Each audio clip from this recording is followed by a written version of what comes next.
Bonjour et bienvenue dans La Niche, le podcast bienveillant sur les aventures canines. Je suis Claire et je suis ravie de vous partager aujourd'hui le 31e épisode de La Niche. La Niche est un podcast qui aborde les thèmes divers et variés qui entourent le monde canin et qui se veut bienveillant, inspirant, construit et positif.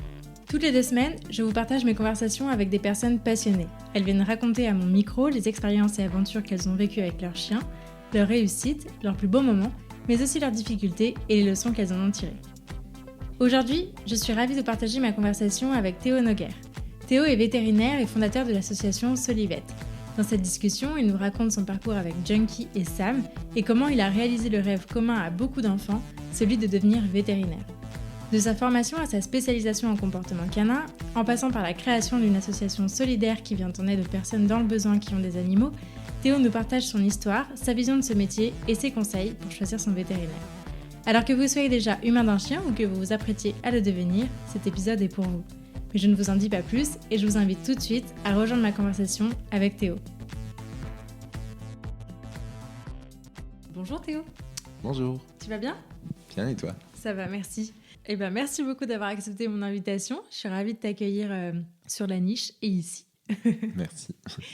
Du coup, on va commencer par les présentations. Qui es-tu Théo ? Donc je m'appelle Théo, j'ai 27 ans. Je suis vétérinaire en région lyonnaise, à Oullins précisément, dans un petit cabinet où on est 3 vétérinaires.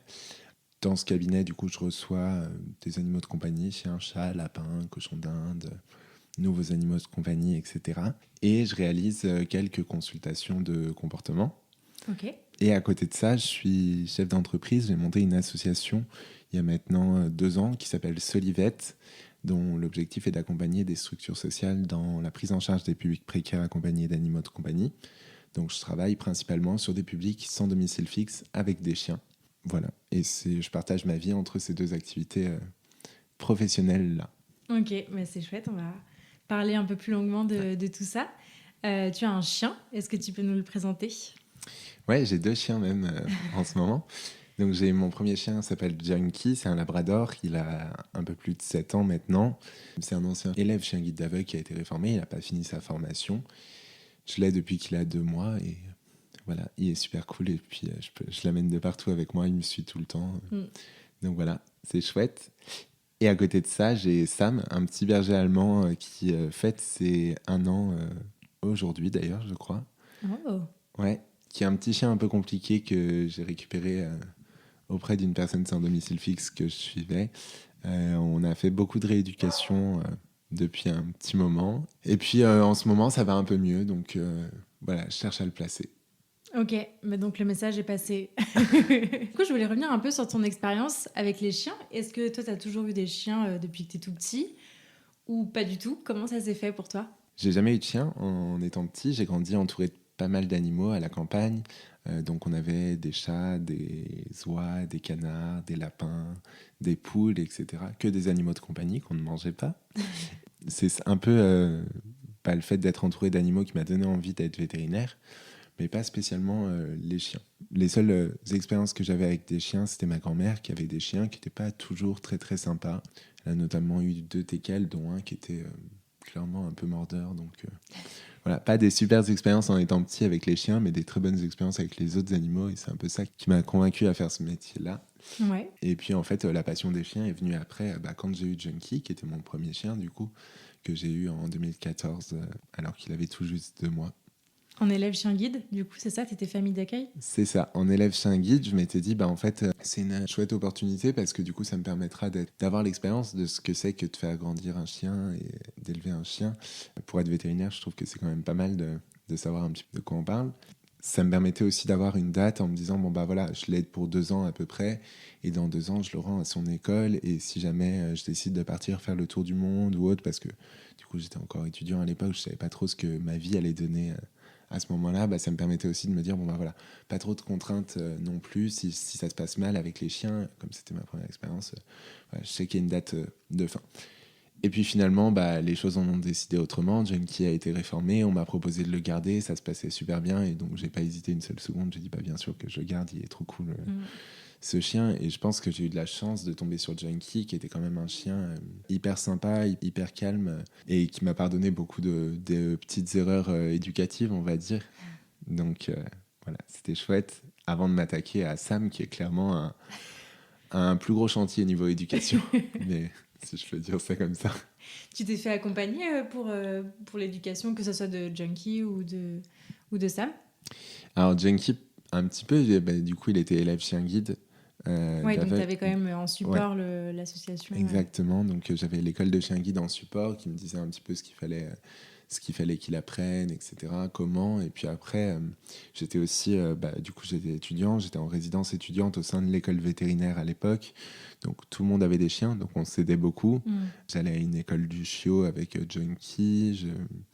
Voilà, je travaillais beaucoup avec lui, je passais beaucoup de temps. Et ce qui fait qu'aujourd'hui, c'est un vrai petit chien de cirque qui connaît plein de tours aussi. Voilà, ça s'est finalement assez bien passé comme ça. Et pour Sam, du coup, je me suis pas particulièrement fait accompagner sur l'éducation. Je me dis que je devrais peut-être à des moments, mais en soi, j'ai aussi ma formation de comportement entre-temps. Donc voilà, je suis un peu plus calé maintenant, donc je me sentais un peu plus légitime de m'attaquer à ça. Ouais, ok. Je voulais revenir un peu sur ton métier de vétérinaire. Je pense que parmi tous les invités là que j'ai eus sur la niche, il y en a quand même une bonne paire qui ont pu dire avant l'épisode, quand j'étais petit ou quand j'étais petite, je voulais être vétérinaire. Toi, tu as réalisé le rêve de plein de gens. Ouais. Qu'est-ce qui t'a motivé à devenir vétérinaire? Comment tu es devenu vétérinaire? Comment ça s'est passé pour toi? À quel moment on se dit, on passe de quand je suis petit, j'ai envie d'être vétérinaire quand je serai grand, et je deviens vraiment vétérinaire? Mais en fait, on n'y passe pas trop. Hein. C'est-à-dire que finalement, j'étais petit, je me disais comme tout le monde, je vais être vétérinaire. Et puis en fait, j'ai eu la chance d'avoir un parcours scolaire qui m'a permis de réussir ça. Donc j'ai toujours regardé mon rêve d'enfant, entre guillemets. Et puis voilà. La petite anecdote là-dessus, c'est que quand j'étais petit, je voulais être vétérinaire rural. Et donc m'occuper plutôt des vaches, moutons, des chèvres, etc. Et je suis vraiment rentré à l'école vétérinaire dans cette optique-là. C'est-à-dire qu'en première année d'école vétérinaire, si on me demandait, j'aurais répondu non, chien et chat, j'ai peur de m'ennuyer, on voit que des chiens et que des chats toute la journée, il n'y a pas grand-chose, pas de diversité d'espèces, etc. Donc je voulais vraiment pas faire ça. Et puis du coup, première année de vétérinaire, je pense aussi qu'on découvre un petit peu le monde professionnel. Je suis allé en stage 15 jours dans un élevage laitier. Je suis revenu, j'ai dit plus jamais je m'approche d'une vache. C'est fini, j'aime pas du tout ça, j'aime pas du tout le monde de l'élevage, j'aime pas du tout. Et encore, j'ai eu de la chance de tomber dans un super élevage, très respectueux des animaux, etc. Là, n'était pas la question. Mais c'était vraiment le côté médecine qui me plaisait pas. Sur cette médecine, finalement, de population, de troupeau, où quand une vache est malade, si ça coûte trop d'argent de la soigner, on préférera l'envoyer à l'abattoir que de la soigner, etc. Et donc cette notion économique-là m'avait vraiment gêné à l'époque, tout le fait que je me sois réorienté vers les chiens et chats. Et puis, d'ailleurs, je pense que ça a continué à me questionner, cette notion économique, parce qu'après, je me suis orienté spécialement vers les chiens de SDF. Ouais. Donc, voilà. Mais c'est intéressant comme cheminement, parce qu'effectivement, c'est vrai que je pense que on s'attend pas trop non plus à tomber là-dessus quand on rentre, en tout cas quand on est jeune étudiant. Enfin, voilà. J'ai fait du droit, donc c'est pareil, tu vois tout. Tu vois pas que des jolies choses. Et c'est vrai que c'est intéressant de se confronter à ça, à un monde qui peut être complètement loin des valeurs que toi, voilà, de ce que toi tu veux en tant que vétérinaire. Mais en même temps, c'est fondamental d'y passer. Et je pense qu'il y a des gens pour qui c'est passionnant aussi. Ouais. Puis en fait, on a de la chance quand même en France d'avoir un monde de l'élevage qui est pas si pire par rapport à beaucoup d'autres pays. J'ai beaucoup d'amis qui sont vétérinaires ruraux et qui s'éclatent dans ce qu'ils font parce qu'ils travaillent dans des super clientèles avec des super éleveurs, etc. Donc je pense vraiment que ça peut plaire à certains. Pas pour moi, mais pour d'autres. Ouais. Ok. On reviendra un peu juste après sur Solivette. Je voulais revenir un peu sur ton parcours de formation. Du coup, techniquement, comment on devient vétérinaire ? En faisant de longues études. Non, moi j'ai suivi la voie assez classique de beaucoup de personnes, c'est-à-dire qu'après j'ai fait un bac S, j'ai fait 2 ans de classe préparatoire en biologie, biologie, chimie, physique et sciences de la Terre, BCPST. Donc j'ai fait ça à Lyon et après concours pour rentrer à l'école vétérinaire. concours assez sélectif. Et puis ensuite, on enchaîne sur 5 ans d'école vétérinaire où on a le choix entre 4 écoles, Lyon, Paris, Nantes ou Toulouse. Moi, j'avais choisi Lyon à la fois pour la proximité géographique. J'ai grandi dans le Nord-Isère, à une demi-heure de Lyon. J'ai fait ma classe préparatoire à Lyon, j'ai fait mon école vétérinaire à Lyon, j'ai pas beaucoup bougé. Et puis, chaque école a un petit peu sa spécialité. Donc, Lyon sont très forts, par exemple, en médecine d'urgence et en équine. Donc, en médecine des chevaux, c'est vraiment une très très bonne école là-dessus. Là où Toulouse sera un petit peu plus calé, par exemple, sur de la médecine rurale ou des NAC, des nouveaux animaux de compagnie. Donc, chaque école a un petit peu sa spécialité, mais à la limite, quand on est en début de cursus, c'est pas trop important. Et puis, c'est en arrivant vers la fin de nos 5 ans qu'on choisit un peu plus de se spécialiser, même si c'est sur un an, donc on se spécialise pas beaucoup. Et on a la possibilité de bouger pour notre dernière année entre les différentes écoles. D'accord. Donc, notre choix en entrant à une école vétérinaire n'est pas si important que ça. Mais voilà, du coup, j'ai suivi la voie assez classique. Après, il y a d'autres voies pour rentrer à Veto, que ce soit après une licence de bio, après un BTS. Il y a une voie qui vient de s'ouvrir. Donc, cette année, c'est la première année où directement en post-bac, avec un an de classe préparatoire intégrée. D'accord. Donc voilà, Okay. il y a plein de portes d'entrée. Après, il y a peu de place. C'est une profession avec un numerus clausus qui est assez faible, qui est de l'ordre de 500 personnes par an en France. Donc, divisé entre les 4 écoles, ça fait pas énormément de place. Mais voilà. Ok, mais c'est hyper intéressant, tu vois, je connaissais pas le chiffre, le fameux chiffre de combien de vétérinaires on accueille par an, à peu près, enfin, en tout cas en école. Pas assez à mon goût, parce que du coup, la profession veto, aujourd'hui, elle se retrouve avec des grosses difficultés de recrutement. Ouais. On est un peu comme les médecins, il y a des énormes déserts médicaux, déserts vétérinaires. Du coup, on a de la chance sur les grandes villes, que ce soit Lyon ou Paris, d'être à peu près bien fournis en veto. Mais après, dès qu'on va dans les campagnes, ne serait-ce que dans l'Ain ou en Saône-et-Loire, qui est pas très très loin de Lyon pourtant, quasiment tous les cabinets vétérinaires cherchent à recruter des jeunes veto parce qu'il n'y a plus personne qui bosse, parce qu'aujourd'hui, il y a quelque chose comme 50% des étudiants qui sortent de l'école qui ne s'inscrivent pas au tableau de l'ordre et n'exerceront jamais le métier de veto parce qu'ils se réorientent vers d'autres choses, vers de l'industrie, vers des labos, etc. Ou parce qu'ils sont complètement dégoûtés de ce métier et qu'ils partent faire carrément autre chose. Ok, c'est intéressant. Ouais. Parce que j'avais pas cette notion là, tu vois, entre le rêve d'enfant et la réalité, il peut effectivement y avoir un petit gap. Ouais, un gros des fois, et je pense que c'est d'ailleurs un des gros soucis de notre profession, c'est qu'on n'est pas préparé à... c'est un métier qu'on rêve depuis qu'on est enfant et on s'imagine tous qu'on va aller sauver des chiens et des chats toute la journée et plein d'animaux et que ça va être trop cool et qu'on va faire plein de chirurgie. Et en fait, la réalité, elle est quand même bien différente. On est en contact avec des clients, donc c'est pas toujours très simple, d'autant plus que on n'a pas une super réputation, je pense, auprès des clients. On a tous les jours, je pense, des réflexions comme quoi on est trop cher, comme quoi...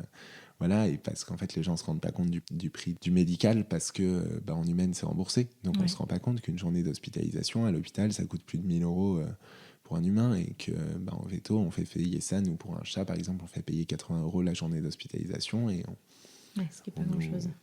Ouais, c'est pas grand-chose par rapport à l'humaine, mais par contre, c'est vrai que ça représente vite un gros budget. Ouais. Et donc, on a beaucoup de critiques là-dessus. On a beaucoup de critiques sur... je pense qu'on se prépare pas assez aussi au côté qu'on va beaucoup tuer d'animaux, beaucoup euthanasier d'animaux, et ça, c'est pas toujours très simple. Quand on est vétérinaire rural, on est quand même confronté à la misère des agriculteurs en France aujourd'hui, où c'est quand même assez catastrophique. Voilà, et aujourd'hui, on a une profession avec un taux de suicide 4 fois supérieur à la moyenne. Donc, c'est quand même...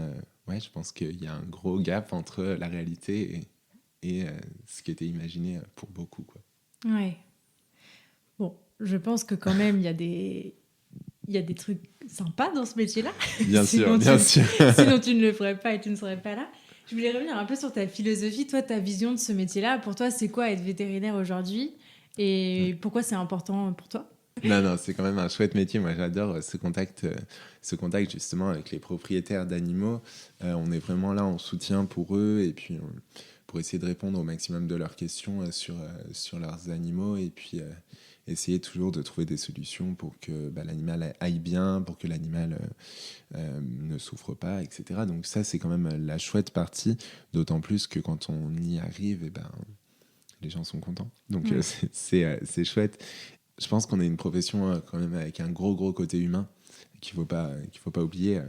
Il y a une association qui disait la laisse, elle a deux côtés. Et finalement, c'est vraiment ça. On soigne aussi bien le chien que la personne qui tient la laisse de l'autre côté. Ou la longe. Si on parle de comportement, c'est mieux. Pour moi, il y a quand même besoin aujourd'hui de beaucoup de soutien, que ce soit pour les animaux de compagnie ou les animaux sauvages ou les animaux de production. Il y a quand même besoin qu'on soit là à veiller à leur bien-être, etc. C'est quelque chose qui émerge tout juste, la prise en compte du bien-être animal. D'ailleurs, on voit sur les animaux de compagnie, c'est encore compliqué. On a plein de choses qui se mettent en place sur les animaux de rente, mais aujourd'hui, on cherche une définition du bien-être animal. Sur les animaux de compagnie, on nous renvoie au principe des 5 libertés qui a été développé pour les vaches en élevage, quoi. Donc, c'est quelque chose qui est encore assez nouveau et je pense que c'est important qu'on ait des professionnels qui soient là pour veiller à ça et aider au maximum.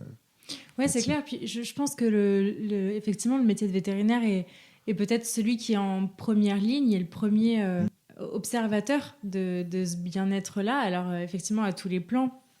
Et donc, dans l'éducation, on vise à tout ça, mais c'est spécifique aux chiens et ça ne comprend pas encore tous les animaux. Et on a du mal à œuvrer dans ce sens-là de manière générale. Donc, je pense que vraiment, les vétérinaires sont peut-être ceux qui sont finalement en première ligne par rapport à tout ça. Et donc, ça occupe une place importante. Pour en revenir à ta formation, est-ce que dans le parcours pour devenir vétérinaire, on est formé à ces notions de bien-être animal ? Comment la question est abordée ? Ouais, la notion de bien-être animal, elle est beaucoup abordée. Après, elle est beaucoup abordée sous le côté élevage. C'est d'ailleurs un enseignant qui nous fait aussi des cours de médecine rurale, qui nous fait les cours de bien-être animal. Donc c'est très orienté là-dessus. On parle assez peu du bien-être des chiens et des chats. On parle un petit peu de comportement. On a des cours dédiés au comportement, que ce soit animaux de production, animaux de rente ou bien animaux de compagnie. Donc on a un petit peu des cours sur le chien et le chat. Ça tient une place qui est quand même pas hyper importante à mon goût, pas assez importante en tout cas à mon goût dans le cursus. On survole beaucoup de notions et après c'est normal aussi parce qu'on peut pas être spécialisé en tout. Encore une fois, je fais le parallèle avec la médecine humaine, mais en médecine humaine, on a un pédiatre, on va avoir un docteur un gastro-entérologue, un neurologue, etc. Quand on est vétérinaire, on est tout ça en même temps. Ouais. Donc du coup, forcément, on a sur des études qui sont à peu près aussi longues ou un tout petit peu moins longues, on n'a pas le temps de plonger autant dans le détail pour tous les animaux, surtout qu'on travaille sur plusieurs espèces différentes. Donc, c'est pas assez abordé à mon goût, mais bon, en même temps, après, il y a des ressources pour ceux qui ont envie de creuser un peu plus le sujet. Ça a été mon cas. Je suis parti faire une formation avec le docteur Nathalie Simon en comportement du chien, et ça permet de rentrer un peu plus dans le détail. Mais c'est vrai qu'après, du coup, je trouve que la notion de bien-être animal et de comportement et autres, pour des vétérinaires qui vont en rester à ce niveau-là dans la formation, finalement, il y a beaucoup... on reste encore sur beaucoup de généralités et de choses qui sont pas toujours au goût du jour, surtout. Ouais. Ouais. Oui, je pense que, alors moi en tant que futur jeune éduque, je pense que c'est effectivement un argument qu'on entend beaucoup, que les vétérinaires sont pas forcément assez formés en comportement ou en tout cas n'ont pas des connaissances très actualisées. Mais ce qui me fait enchaîner sur une autre question que je voulais te poser, c'était dans quelle mesure... parce qu'ayant fait de longues études, je sais aussi que c'est difficile de continuer de se former après. Dans quelle mesure les vétérinaires continuent d'actualiser leurs connaissances, continuent de se former, continuent d'apprendre et de sortir du cabinet et d'aller voir autre chose? Ouais, alors tous les vétérinaires continuent à se former après. C'est une obligation de notre profession de continuer à se former après. Après, tous ne se formeront pas en comportement. Donc là-dessus, c'est sûr qu'il y en a beaucoup qui n'y passeront pas. Après, souvent, en fait, aujourd'hui, on a de plus en plus de cabinets, de cliniques qui regroupent plusieurs vétérinaires. C'est vrai que le petit cabinet de un vétérinaire, on le voit quasiment plus, même dans les petits villages, ça a tendance à se regrouper parce que le matériel est de plus en plus cher, parce qu'on a besoin de plus en plus d'équipements pour faire tous les soins qu'on veut. Et donc, du coup, c'est plus intéressant de monter des cabinets à 3, 4, 5 vétérinaires maintenant que de monter son cabinet seul. ça a aussi pour effet que les vétérinaires ont tendance à pouvoir se spécialiser un petit peu plus dans différents domaines au sein d'un cabinet, avec un vétérinaire qui va prendre plutôt la dermatologie, l'autre qui va prendre plutôt les consultations de neurologie, l'autre qui va prendre plutôt le comportement. Et donc souvent dans les cabinets, il y a un vétérinaire qui va creuser cette question du comportement ou qui va être un peu plus à l'aise, qui va éventuellement faire les évaluations comportementales, les diagnostics de race, etc., les évaluations chien mordeur, tout ça.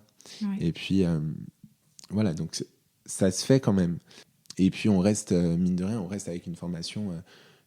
Tous les vétérinaires commencent leur carrière avec 7 ans de formation, ce qui est quand même beaucoup plus que beaucoup de professionnels du monde animalier. Donc, on reste quand même des très bons interlocuteurs sur ces questions-là, même si après, avec mon œil d'expert, je critique des fois en disant c'est pas assez, c'est pas toujours au goût du jour, mais pour l'éducation de 95% des chiens, c'est largement, ça peut être largement suffisant. Ouais. Ok. Du coup, tu nous as dit que tu avais approfondi un peu tes connaissances sur le comportement canin, principalement, c'est ça? Est-ce que tu peux revenir un peu sur cette formation que tu as faite? Pourquoi tu as eu envie de te former là-dessus spécifiquement? Raconte-nous. En fait, je me suis déjà beaucoup renseigné sur l'éthologie et c'était un domaine qui m'intéressait pas mal. Donc, je me suis pas mal documenté de mon côté, pas mal renseigné. J'ai commencé à consommer pas mal de contenu sur l'éthologie. Et puis, du coup, j'avais envie de formaliser un petit peu ça en suivant une formation derrière. J'ai eu un peu de mal à trouver au sein du monde vétérinaire une formation qui soit en accord avec ce que je pense du comportement. J'ai finalement trouvé chez Nathalie Simon, donc, qui est une vétérinaire comportementaliste, si on peut dire, qui exerce à Nantes, qui a développé une méthode qui s'appelle la conduite accompagnée du chien, qui est une méthode basée sur l'éthologie et en laissant une grande place à l'environnement en fait, de l'animal. Donc elle appelle cette méthode-là une méthode écologique, qui est globalement de l'éthologie avec une grande place de l'environnement. C'était super chouette.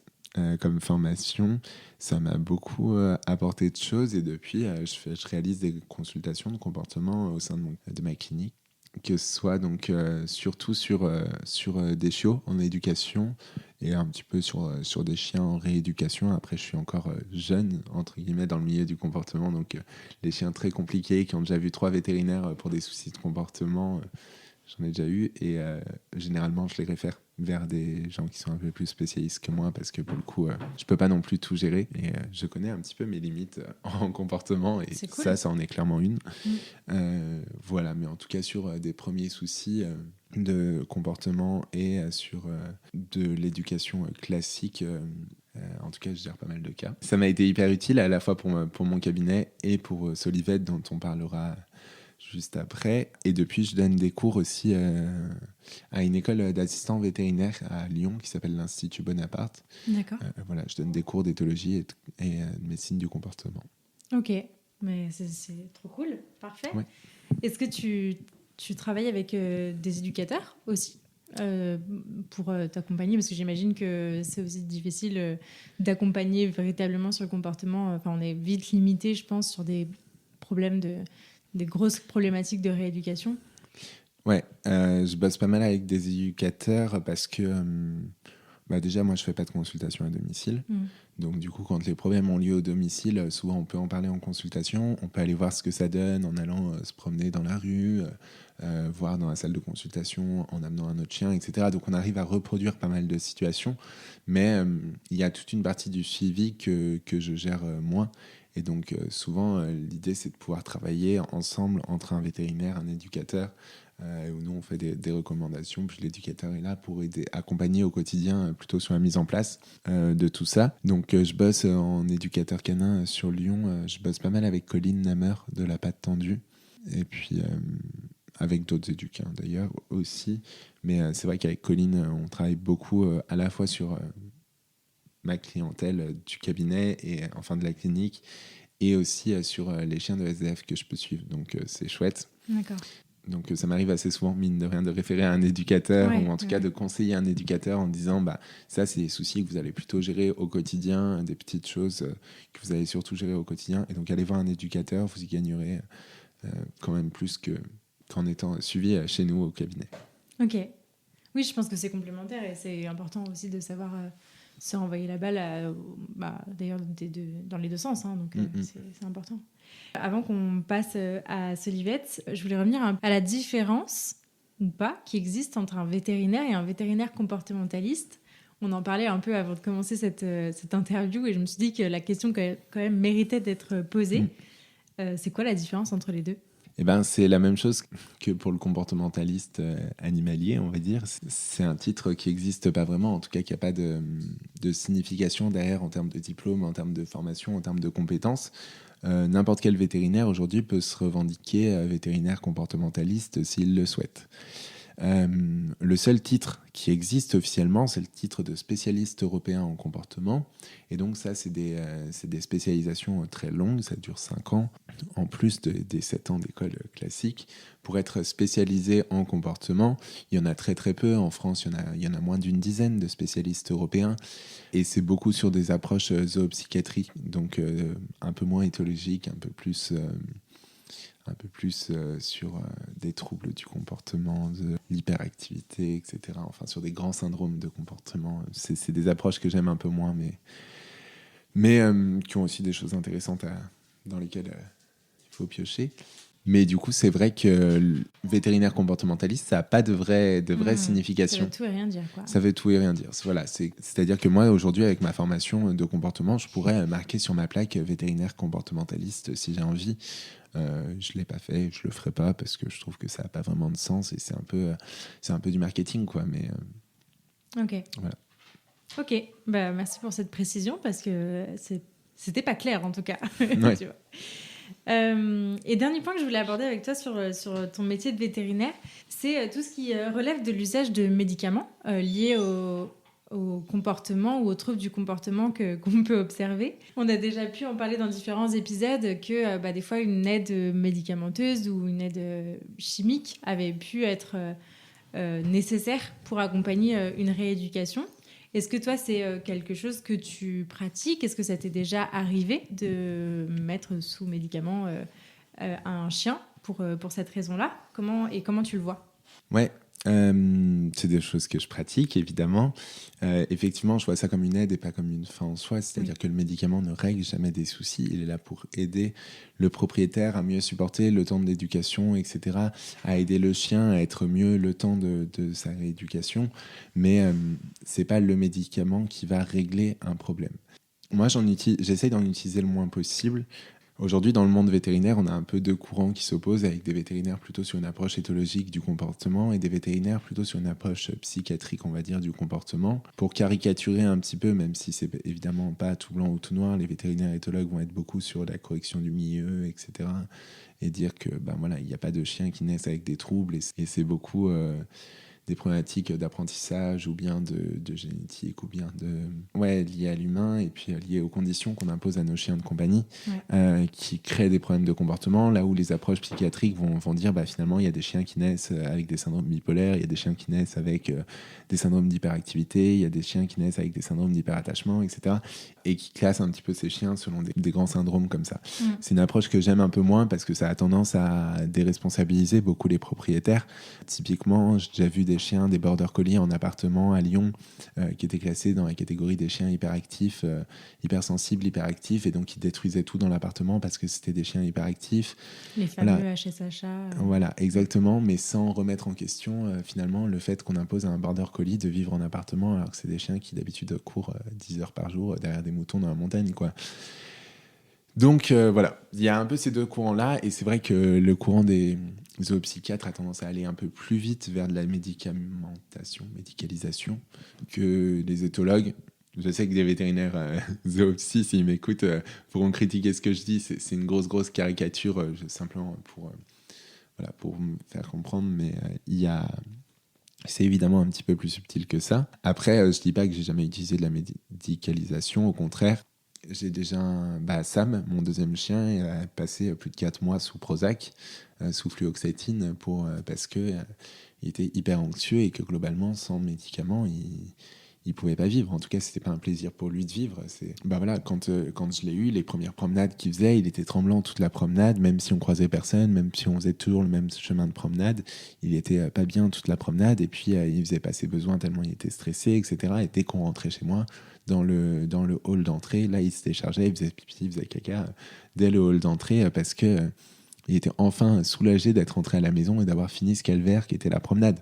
Donc là, dans ces cas-là, évidemment, un anxiolytique, ça aide beaucoup pour après travailler de l'habituation, de la désensibilisation et refaire de la promenade un moment positif de la journée de Sam. Voilà, on me demande de plus en plus des traitements CBD en ce moment. Qu'est-ce que t'en penses ? J'en ai très peu utilisé. J'ai un peu l'impression que c'est un peu un effet de mode, hein, c'est-à-dire que ça s'est développé chez l'humain et donc d'un coup ça apparaît, un laboratoire le sort dans le monde vétérinaire et donc tout le monde en parle, tout le monde en veut pour son chien. Moi, je suis scientifique, donc je demande encore qu'on me prouve l'efficacité et l'intérêt par des études parce que je suis sûr que ça peut aider.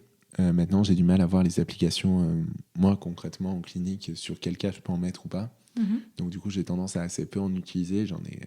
Voilà. Et puis je trouve que c'est très cher en veto pour ce que c'est et que finalement, avec d'autres traitements, ça va, qui sont beaucoup moins chers, ça va tout aussi bien.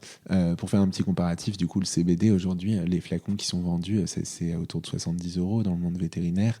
Un flacon de CBD, si on prend de la fluoxétine, qui est une des molécules les plus utilisées, on est à 5 €. La boîte de 30 comprimés qui fait quasiment un mois sur des chiens de taille normale. Donc voilà, je me demande si c'est pas un petit peu un effet de mode dont ont profité certains laboratoires pour se faire un petit peu d'argent. Mais voilà, après, je suis sûr que c'est pas les mêmes utilités. Et puis, ça rassure beaucoup les gens aussi de se dire que c'est des plantes et pas des produits chimiques. Mais après, là-dessus, il y a aussi de la phyto qui existe. Nous, on en utilise beaucoup au cabinet de traitement phyto, notamment pour le comportement. Et ça marche bien, sans qu'on ait besoin que ce soit du CBD dedans. Ouais. Donc voilà, je suis pas anti-CBD, je suis pas pour le CBD, je demande juste pour l'instant à être convaincu. Voilà. Mais je suis sûr qu'il y a des cas sur lesquels ça a marché. Le fait que les propriétaires d'animaux sont aussi réticents à mettre sous médicaments leurs animaux, alors à contrario, c'est pas franchement un problème du côté de la médecine humaine et pourtant ça pose beaucoup de problèmes au niveau vétérinaire. Mais c'est vrai que c'est intéressant toutes ces questions et on voit que c'est aussi très mouvant comme question et que le truc n'est pas réglé. Donc je trouve que c'est chouette de rester vachement ouvert comme tu le fais sur ces questions-là. Ouais, et en plus, je trouve que c'est pas toujours top parce que j'ai beaucoup de propriétaires où je me dis là ce chien-là il devrait être sous traitement. Enfin beaucoup, non, j'en ai quelques-uns qui arrivent et où je me dis directement le chien il doit être sous traitement parce que là les propriétaires sont en train de vivre un enfer avec ce chien, ils vont craquer, ça va finir en abandon de chien parce qu'ils ne supporteront pas. Puis on en revient et en à fait, la question du bien-être animal, du bien-être humain. C'est ça. Et en fait, les propriétaires souvent sont hyper réticents quand on leur dit voilà, je vais vous prescrire un traitement pour le comportement, c'est un anxiolytique. Non, surtout pas. Voilà. Et donc on passe sur de la phyto qui est quand même moins fort.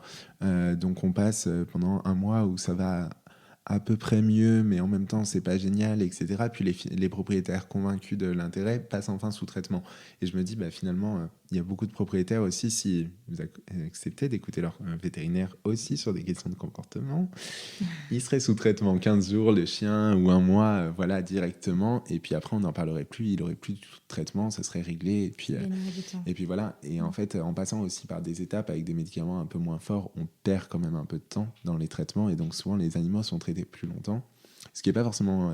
voilà, c'est vrai qu'à peser le pour et le contre, je ne sais pas ce qui est le mieux entre traiter plus longtemps avec une molécule un peu moins forte que de traiter un petit coup avec une molécule un peu plus forte et puis on n'en parle plus. Voilà, mais pour revenir sur cette question du CBD, aujourd'hui, si j'ai pas les clients qui viennent en me demandant je veux spécifiquement du CBD sur mon chien, je sais que j'en mettrai pas parce que pour l'instant, j'ai jamais manqué d'un produit.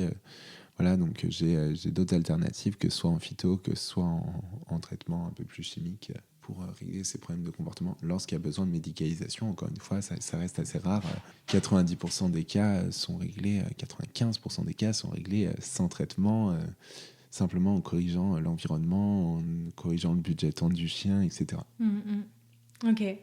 On va passer à Solivette. Ouais. Est-ce que tu peux nous présenter cette association que tu as fondée ? C'est quoi son histoire et qu'est-ce que c'est ? Ouais, alors Solivette est parti du constat qu'en France, il y avait près de 300 000 personnes sans domicile fixe, que c'était un nombre qui était en perpétuelle augmentation puisqu'il a plus que doublé en seulement 8 ans. en France, et qu'un grand nombre de personnes, lorsqu'elles étaient en rupture sociale, en rupture familiale, et qu'elles se retrouvaient isolées dans la rue, choisissaient de s'entourer d'un animal de compagnie, parce que ça leur apporte énormément et qu'elles apportent énormément à l'animal aussi.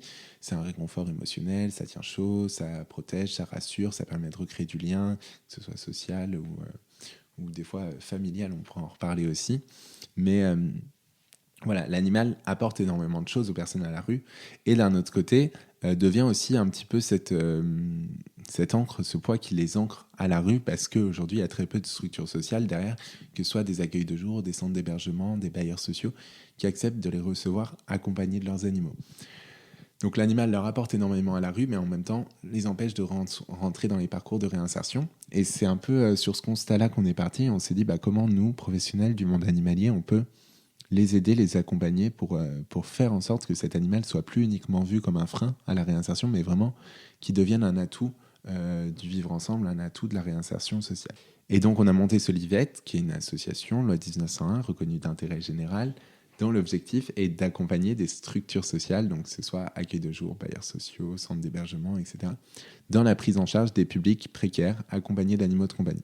Donc on parle volontairement de publics précaires parce qu'on travaille beaucoup avec des publics sans domicile fixe, c'est 90% de notre activité, mais on a aussi beaucoup de personnes qui sont simplement isolées, qui sont fragilisées, qui ont des problèmes psy, etc., avec lesquelles on travaille aussi. Et donc l'objectif, c'est de lever un petit peu ces barrières sur les structures pour qu'elles deviennent un petit peu plus pet-friendly, qu'elles acceptent déjà de recevoir les propriétaires d'animaux accompagnés de leurs animaux, et puis qu'elles sachent comment faire de cet animal non pas seulement quelque chose qu'elles tolèrent dans la structure, mais vraiment un atout de la structure, un médiateur du travail social. Ok. Voilà. Donc plus concrètement, ce qu'on y fait aujourd'hui, donc on travaille principalement autour de 3 grands axes. On est organisme de formation professionnelle et on fait de la formation de tout ce qui va être travailleurs sociaux, EduxP, qui sont dans ces structures-là. On les forme à savoir et à pouvoir accueillir le binôme homme-animal. On va parler approche du chien en structure, communication, comportement. On parle beaucoup des signaux d'apaisement aussi pour pas que les personnes se mettent en danger. L'idée, c'est vraiment qu'elles puissent et qu'elles sachent recevoir les personnes accompagnées de leurs animaux sans se mettre en danger elles, sans mettre en danger l'animal et sans mettre en danger le propriétaire. Une fois que ça c'est fait et que les structures se disent chouette, on a un peu moins peur, on accepte de recevoir les propriétaires avec leurs animaux, on met en place tout le suivi vétérinaire des animaux qui rentrent dans ces structures-là. C'est un petit peu notre contrepartie pour ces structures-là en leur disant vous acceptez de jouer le jeu. Nous, on s'assure que l'animal ne va pas causer de problèmes sanitaires dans la structure, qu'il ne va pas ramener plein de plus, qu'il ne va pas créer une épidémie de parvo dans la structure, qu'il soit correctement vacciné, identifié, etc. Que l'animal ne crée pas de nuisance. Et puis enfin, on accompagne le comportement, donc on y revient, du chien lors du retour en hébergement, lors du retour en logement, parce qu'on se rend compte que souvent ce sont des animaux qui sont nés, qui ont grandi dans la rue, qui sont très bien adaptés à leur vie à la rue. Alors on pourra reparler des méthodes d'éducation des chiens de la rue qui sont pas toujours tip-top et qu'on peut parfois critiquer un petit peu, mais globalement, ces animaux qui sont nés dans la rue, on va leur imposer du jour au lendemain un changement où elles vont passer en hébergement entre 4 murs avec un propriétaire qui va des fois s'absenter pour refaire des démarches administratives, essayer de retrouver du travail. Et donc souvent, c'est la première fois qu'elles sont séparées de leur propriétaire, c'est la première fois qu'elles sont en intérieur, et ces animaux-là, ils ne comprennent pas. Donc leur méthode de dire qu'elles ne comprennent pas, c'est qu'ils vont détruire, qu'ils vont aboyer toute la journée, etc. Et donc on a des troubles du comportement qui apparaissent, qui peuvent quand même poser des soucis pour la réinsertion du propriétaire, parce que lorsqu'un bailleur ou lorsqu'un centre d'hébergement accepte de recevoir une personne accompagnée de son chien, si la première semaine le chien il ravage l'appartement, qu'il répare un petit peu comme ils peuvent, et puis la semaine d'après le chien il refait ça, ça pose des questions sur le maintien de la personne dans l'hébergement. Donc du coup, nous, on met en place de l'accompagnement où on fait intervenir justement des éducateurs canins ou des vétérinaires comportementalistes qui accompagnent ces situations-là pendant 2, 3, 4, 5 mois, histoire de s'assurer que l'animal ne devienne pas un frein et ne devienne pas un motif d'échec d'insertion du propriétaire. Ok. Voilà un petit peu. C'est hyper intéressant. Ouais, c'est trop chouette. Ouais. On travaille principalement sur la région Auvergne-Rhône-Alpes. Donc vraiment de Clermont à Lyon, Grenoble, Saint-Étienne, Valence, Haute-Savoie, Ardèche. Donc voilà, on commence à être bien établi sur la région. Aujourd'hui, il y a 3 salariés dans l'association. Voilà, on travaille avec 3 ou 4 éducateurs canins en plus en prestataire. On a une 30aine de vétérinaires qui sont bénévoles de l'association. Et puis voilà, on commence à s'étendre un petit peu au-delà de la région. On accompagne en ce moment une structure en région parisienne, une structure sur Aix-en-Provence. On va travailler avec un bailleur social sur Marseille. Donc voilà, ça commence à s'étendre un petit peu. C'est vrai qu'il y a un gros manque sur ces questions-là. Donc on a de la chance de pouvoir profiter de ça pour bien se développer. C'est clair. Et tu as monté ça tout seul, du coup, il y a 2 ans ? J'ai monté ça plus ou moins seul. Non, c'est une association. Donc on était 4 à la base, 3 vétérinaires. Donc Catherine Escriou, qui est enseignante en médecine des comportements à l'école vétérinaire de Lyon, Fred Gobina, qui est aujourd'hui le président de l'association et qui a été vétérinaire urgentiste sur Lyon et qui aujourd'hui travaille au centre antipoison vétérinaire, et moi, et puis une éthologue, Charlotte Nivelet, qui avait travaillé pendant plusieurs années sur l'ouverture d'un centre d'hébergement à Reims dédié aux propriétaires SDF et leurs animaux. Voilà, avec pas mal d'expérience. On a été rejoint dans l'aventure par Marine Cadenne, qui est responsable de l'association Entourage, donc avec un volet un peu plus social. Et puis, du coup, on a monté ça ensemble. Voilà. L'association a été créée officiellement le 9 juin 2020. C'est des questions, moi, qui m'interrogent depuis longtemps parce que dès mon entrée en école vétérinaire en 2014, en fait, j'ai commencé à travailler sur ce public-là. D'accord. J'avais monté une première association, j'avais aidé à remonter une première association qui s'appelait le Dispensaire vétérinaire étudiant de Lyon. C'était une association d'étudiants vétérinaires dont l'objectif était de fournir des soins vétérinaires gratuits aux animaux de personnes SDF. Et à la base, donc, j'avais monté ça, je disais, j'étais pas du tout chien ma première année, j'avais vraiment monté ça dans le but de me dire, c'est chouette. Le parcours, un petit peu, quand on rentre à l'école vétérinaire, c'est qu'on est très content parce qu'on vient de passer 2 ans horribles en classe préparatoire où on fait que bosser non-stop. Et puis, on rentre à l'école vétérinaire et là, on nous apprend que pendant les 2,5 premières années sur 5, on voit pas un animal, on touche pas un animal, on fait que de la théorie. Donc, c'est un petit peu la douche froide et je me suis dit, en recréant cette association-là, ça me donnera le motif d'aller voir des animaux, faire des consultations avant ma 3e année. Et donc, c'était un petit peu de façon égoïste, entre guillemets, que j'avais remonté cette association avec un petit groupe d'étudiants à l'époque. Ça a été un travail de longue haleine parce qu'au niveau de l'école vétérinaire, c'était un peu compliqué d'un point de vue administratif, convention, etc. au début. On a passé 1 an quasiment à faire que des démarches administratives. En février 2016, on a pu faire notre première intervention dans un CARU d'un centre d'addicto de réduction des risques pour usagers de drogue. Et là, pour le coup, ça a été un peu la révélation. J'ai adoré le public, j'ai adoré l'approche sociale qu'on avait à travers le métier vétérinaire. Je retrouvais beaucoup le côté humain dont je parlais au début du podcast. Et du coup, c'est vrai que ça m'a pris de plus en plus de temps de travailler dans cette association. Donc en 2018, j'ai décidé de prendre une année de césure pour pouvoir m'y consacrer pendant 1 an à temps plein. Au milieu de mon cursus véto qui durait déjà 7 ans, j'ai fait une pause d'1 an pour pouvoir m'occuper que des chiens de SDF de la métropole. Et puis, en sortant de l'école vétérinaire, j'avais vraiment cette idée de me dire, j'ai envie de continuer sur ce public-là, j'ai envie de pousser un petit peu la question, de continuer à travailler avec eux parce que c'est l'approche sociale que je voulais dans mon métier. Et d'un autre côté, je partais avec ce constat aussi un petit peu qui était de se dire, cette association étudiante, c'était chouette, c'était vraiment une super expérience et puis ça permet de confronter aussi beaucoup d'étudiants vétérinaires qui sont pas forcément proches du monde social et du monde du sans-abrisme aussi parce que aujourd'hui la profession vétérinaire, les étudiants vétérinaires, c'est pour 80% des gens de région parisienne qui ont plutôt pas trop de problèmes d'argent, on va dire. Et donc c'était chouette, mais ça répondait pas à toutes les questions. Et notamment dans les structures sociales, le fait d'apporter des soins vétérinaires, c'était nécessaire, mais pas suffisant pour convaincre des structures qui n'acceptaient pas les chiens de se mettre à accueillir des propriétaires d'animaux. Globalement, si aujourd'hui les centres d'hébergement n'acceptent pas les personnes SDF avec leurs chiens, c'est pas parce que les chiens sont pas vaccinés. Et donc du coup, je me suis dit comment on peut continuer à répondre aux questions, comment on peut lever ces freins que se posent les structures sociales. Et c'est là où on a développé nos 2 autres axes, qui étaient le comportement et la formation. Ok, c'est hyper intéressant et bravo pour tous ces projets parce qu'effectivement, je trouve que on entend très peu parler de ces problématiques-là, malheureusement. Et c'est vrai que souvent, on a dans la tête qu'avoir un chien, ça coûte cher et donc c'est réservé à certaines classes, etc. Alors que oui, c'est vrai d'une certaine manière, mais ça peut aussi être très aidant pour beaucoup, beaucoup de gens qui n'ont pas forcément les moyens et pour autant, ils méritent d'être accompagnés eux aussi. Peut-être encore plus que d'autres. Parce que finalement, l'amour qu'on porte à un animal, c'est une phrase que je dis souvent, mais l'amour qu'on porte à un animal, elle n'est pas dépendante de la taille de son portefeuille. Et aujourd'hui, moi, je vois beaucoup de personnes qui sont à la rue, qui sont amoureuses de leur chien, qui s'en occupent très bien, ils nourrissent leur chien avant de se nourrir eux-mêmes. Les animaux sont souvent trop gros, d'ailleurs, ceux que je vois dans la rue, ce qui est un peu paradoxal, parce qu'à côté de ça, on a des mecs qui crèvent de faim et qui sont tout maigres et autres. On voit aussi beaucoup de personnes âgées qui choisissent de prendre un chien parce que finalement, c'est le dernier lien social qu'elles ont, ils sont isolés, et avoir un chien, ça permet de sortir un petit peu tous les jours, de faire son petit tour, de discuter avec les autres propriétaires de chiens, etc. On voit beaucoup de personnes avec des troubles psy qui décident de prendre un chien aussi, ou un chat, ou un animal, parce que ça les aide à se calmer, etc. Et pour moi, c'est pas des choses qu'on doit réfréner en disant attention, mais... Parce qu'on pourrait dire la même chose sur les personnes âgées, et pourtant aujourd'hui personne ne dit ah ben non, faut pas que les vieux prennent des chiens parce que quand ils vont mourir, les pauvres chiens ils vont être abandonnés.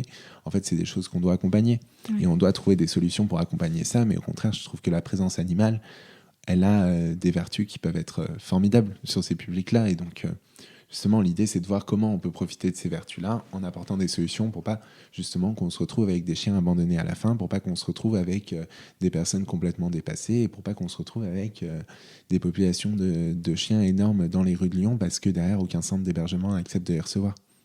Je trouve que c'est fort d'en parler, et je trouve ça vraiment, vraiment louable, en fait, d'aborder ces sujets-là, parce que voilà, c'est un peu je sais pas si on peut dire que c'est tabou, mais en tout cas, c'est des sujets qui concernent pas forcément tout le monde et dont on sent pas forcément... Et pourtant, tu vois, depuis quelques années, la médiation animale, elle s'est énormément développée. Et aujourd'hui, t'as personne qui est contre la médiation animale. Pour tout le monde, c'est un truc acquis. C'est évident que ça marche. C'est évident qu'il faut mettre ça en place dans toutes les maisons de retraite, dans tous les centres de personnes handicapées, etc. Parce que l'animal, il apporte énormément de choses. Et à côté de ça, tu vois, c'est des choses qu'on n'a pas du tout développées sur les publics en réinsertion. Et aujourd'hui, nous, avec Solivette, on porte cette idée qu'on peut développer, comme on a de la thérapie assistée par l'animal, comme on a de l'éducation assistée par l'animal, on peut développer de la réinsertion assistée par l'animal, avec l'animal vraiment comme un vecteur de réinsertion, un médiateur du travail social. Et nous, c'est ce qu'on présente aux structures sociales en leur disant, OK, certes, le chien va poser quelques problèmes, c'est sûr, il va y avoir des problématiques qui vont lier au chien, parce qu'il y a un jour le mec qui va se rendre compte qu'il a oublié de racheter des croquettes et qu'il n'en a pas, et qu'il n'a pas de sous pour en racheter, et qu'il va falloir se débrouiller comme ça, un petit peu improviser pour trouver un truc, parce qu'il y a un jour où le gars il va partir 24 heures, et puis on ne saura pas ce qu'il a fait du chien, si le chien est dans l'appart ou pas, tout le monde va se poser une question, ou bien au contraire parce que le gars il va... trop content d'avoir retrouvé un toit, ne pas sortir de chez lui, et donc oublier de sortir son chien, etc. Et il inflige à l'animal un petit peu ce qu'il s'inflige à lui-même. Et donc, ouais, c'est des choses qu'il faut accompagner. Mais pour autant, l'animal, il peut être tellement important pour faire parler du parcours de vie de la personne, pour faire parler de ses expériences, pour faire parler de son passé, parce que finalement, on a tous un passé avec l'animal de compagnie. Je pense que tu commences tes podcasts comme ça, et c'est pas pour rien que tu commences par quelle histoire vous avez eu avec les chiens quand vous étiez petit, parce que tout le monde a des anecdotes là-dessus, tout le monde a des histoires à raconter là-dessus. Et en fait, ça permet de créer du lien avec les personnes, ça permet de créer un lien de confiance, ça permet d'ouvrir la discussion, de créer du sourire, etc. Et en fait, juste pour ça, c'est des choses qui sont tellement difficiles à avoir dans le travail social que juste pour ça, l'animal, il devrait être de partout. En tout cas, pour tous ceux qui le souhaitent. Ouais. Non, c'est très chouette.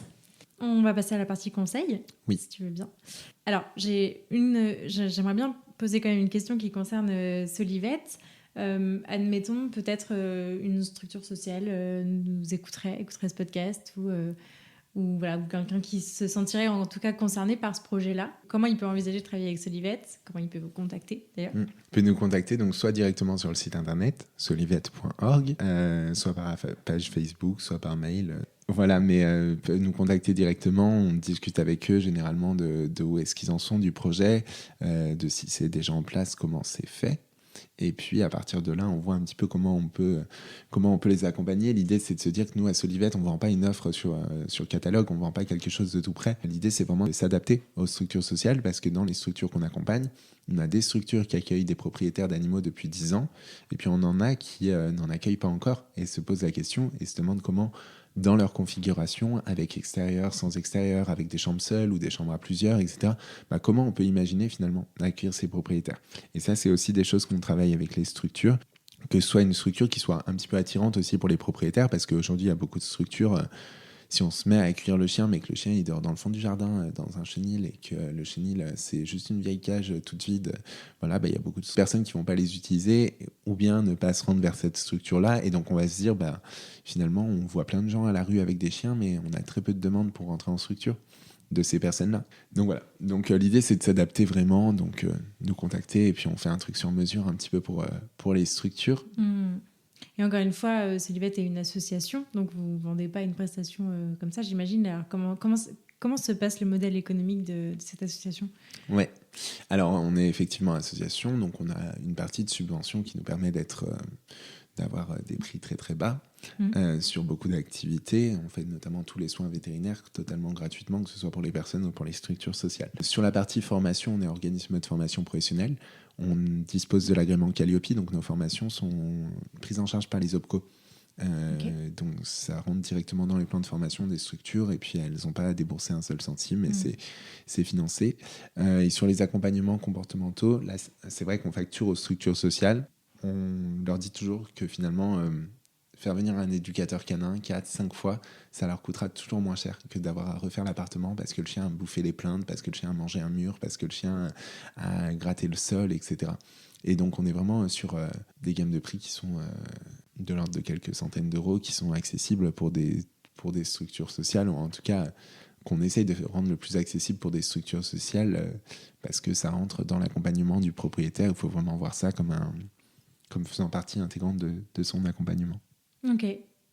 Et du coup, ma deuxième question conseil, elle concerne plutôt ton métier de vétérinaire. C'est une question, je pense, qu'on se pose tous à un moment donné quand un chien arrive, et qu'on me pose souvent aussi. C'est comment on choisit son vétérinaire. C'est quoi les critères, selon toi, d'un bon vétérinaire ? Tous les vétérinaires sont bons. On est une petite profession, tout le monde est bon, tout le monde est... En termes de compétences, en tout cas, beaucoup de gens sont très très bien. Après, je pense que ça se passe beaucoup par l'humain, par quel feeling on a, et ça, malheureusement, sans aller le rencontrer, c'est difficile. Donc souvent, ça demande que les premiers temps, on y aille, on voit comment ça se passe, etc. Il y a quelque chose qui peut nous aider, c'est le temps de consultation, je pense, des premiers rendez-vous, notamment lorsque c'est votre tout premier rendez-vous d'un chiot, son premier vaccin, etc. Si le vétérinaire bloque un quart d'heure dans son agenda, on peut déjà se dire ça risque d'être un peu chaud, il va faire son vaccin et puis nous laisser partir, et puis on n'aura pas le temps de discuter alimentation, on n'aura pas le temps de discuter comportement, on n'aura pas le temps de discuter traitement antiparasitaire, on n'aura pas le temps de discuter mode de vie du chien, etc. de plein de choses. Donc, nous, je sais qu'à la clinique à Oulin, par exemple, on a tendance sur les premiers rendez-vous de chiots à bloquer directement 40 minutes. Et donc, c'est long pour un vaccin, mais en même temps, ça permet surtout au propriétaire de poser toutes les questions qu'il a. Et à nous, ça nous permet de balayer pas mal de points. Voilà, donc ça peut être un critère. Après, en termes de comportement, moi, je recommanderais d'aller vers des vétérinaires plutôt éthologues, mais c'est difficile à trouver. Ouais. Et puis après, il y a des très bons vétérinaires zoopsy aussi, donc je ne peux pas non plus cracher dans la soupe en disant qu'ils sont moins compétents, parce que c'est pas vrai. Il y a des super vétérinaires aussi de ce côté-là. Donc voilà, après, je pense que ça passe beaucoup par l'humain. Et puis voir un petit peu comment il se comporte avec le chien. Je pense que si sur le premier rendez-vous, le vétérinaire il prend le chien par la peau du cou en le mettant en alfarol sur le dos, et en faisant des tests de soumission forcée, et voir si le chien il se soumet ou pas, je pense que là on peut directement avoir une petite lumière rouge qui s'allume dans la tête. Et malheureusement, je sais que c'est des choses qui se pratiquent encore dans le monde vétérinaire par certains vieux vétérinaires. Donc Oui, et pas que, mais je pense que c'est aussi propre au monde professionnel qui entoure l'animal. C'est pas que les vétérinaires, là, pour le coup, parce que moi, je sais que j'ai cherché des ostéos et j'ai mis très longtemps avant de trouver un ostéopathe quand Charlie a eu son accident cet été. Mais c'est vrai qu'il y a j'ai pu entendre des trucs assez choquants de gens qui n'étaient pas spécialement très avancés dans l'âge. Ouais, bien sûr, et puis ça dépend des expériences qu'on a eues aussi. C'est-à-dire que moi, j'ai des amis qui sont vétérinaires qui ont utilisé des colliers électriques sur leur chien parce qu'il fuyait, parce qu'il aboyait, etc. Et ça a marché. Et donc derrière, c'est des vétérinaires qui vont conseiller ça aux chiens. Et en fait, c'est pas qu'ils veulent mal faire ou qu'ils veulent... c'est simplement que finalement, quand on se renseigne pas, on a tellement de choses à savoir. À côté de ça, c'est des super vétérinaires sur d'autres points. Mais il y a tellement de choses à connaître dans le monde vétérinaire qu'on ne peut pas être expert de partout. Et donc, finalement... il y a tout. Mais c'est comme chez les éduques, c'est comme chez les comportementalistes, c'est comme chez les ostéos. Et comme tu disais, il y a des bons et des moins bons de partout, et c'est aussi ça qui fait que c'est difficile de trouver les bons, mais que c'est d'autant plus précieux quand on en trouve un. C'est clair, il faut les garder. Exactement. Bon, je vais maintenant te poser la question signature de ce podcast. Qu'est-ce que ça a changé à ta vie de finalement avoir un chien, de créer Solivette, de devenir vétérinaire? Qu'est-ce que ça t'apprend au quotidien d'être à leur contact? Oh bah moi, je pense que ça a changé ma vie déjà, parce que si j'avais pas eu de chien, j'aurais été vétérinaire classique dans une ville, et puis voilà. Si j'avais pas créé Solivette, j'aurais jamais rencontré le public sans domicile fixe, et donc j'aurais jamais fait ce que je fais aujourd'hui. Donc je pense que ça a vraiment changé ma vie professionnelle et personnelle, du coup, parce que forcément, quand on monte une structure, quand on cumule deux travails, qu'on alterne un avec les personnes sans domicile fixe, un en cabinet vétérinaire, finalement, sa vie, c'est un peu son travail. Ça doit être très riche, humainement parlant, de côtoyer autant de diversité. Très riche, très très riche, un peu trop riche des fois, parce que c'est pas toujours simple que ce soit... d'être confronté au public sans domicile fixe toute la journée, c'est des fois dur. On se pose des questions. Quand moi je rentre le soir chez moi au chaud et que je mange un bon petit plat et tout, je me dis mince, en fait, voilà, c'est pas vraiment juste. Mais bon, c'est comme ça, malheureusement. J'y peux pas grand chose. Alors je fais ma part, et puis après l'idée c'est de se dire que c'est aussi en train de changer. Et pour moi, c'est en train de changer dans le bon sens. Il y a quand même beaucoup de choses qui se font. Et je suis assez optimiste pour la suite, j'espère, en tout cas. Mais je pense que ça a changé ma vision du monde, déjà, parce que j'ai eu cette ouverture d'esprit-là. J'ai eu cette diversité de personnes, comme tu disais, au quotidien, etc. Et c'est incroyable. Ça m'a énormément appris sur le côté social, et aussi bien sur le monde social, mais qui à la limite sont plus des connaissances, que sur moi, mon côté social à moi et humain. Et donc du coup, le fait d'avoir créé Solivette, par exemple, je suis beaucoup plus à l'aise en clinique pour discuter avec les clients, pour parler de leurs animaux, faire parler aussi de leur vie, parce que du coup, beaucoup de gens qui nous racontent leur vie, comme je sais, on soigne les deux côtés de la laisse, et donc souvent, quand le chien a un problème, en fait, on se rend compte que la personne, elle a aussi, surtout sur les problèmes de comportement, elle a aussi des difficultés qui font que ce chien a un problème là, et donc on se retrouve un peu à gérer les deux, et je suis beaucoup plus à l'aise avec ça depuis que je travaille sur un public précaire, voilà. Et puis, alors avoir Junkie, ça a été la meilleure expérience de ma vie, et je suis d'ailleurs pas sûr de reprendre un chien après, parce que je me dis, il a été tellement parfait, ce petit chien, il est tellement parfait, ce petit chien d'ailleurs, que je pense ce sera dur. Après, si je reprends un autre chien, il souffrira toujours de l'effet de comparaison avec Junkie, qui est le chien parfait que je peux amener de partout, qui est calme de partout, qui a l'habitude d'être au milieu de la foule, comme d'être tout seul toute une journée avec moi, et puis ça se passe très bien dans tous les cas. Voilà.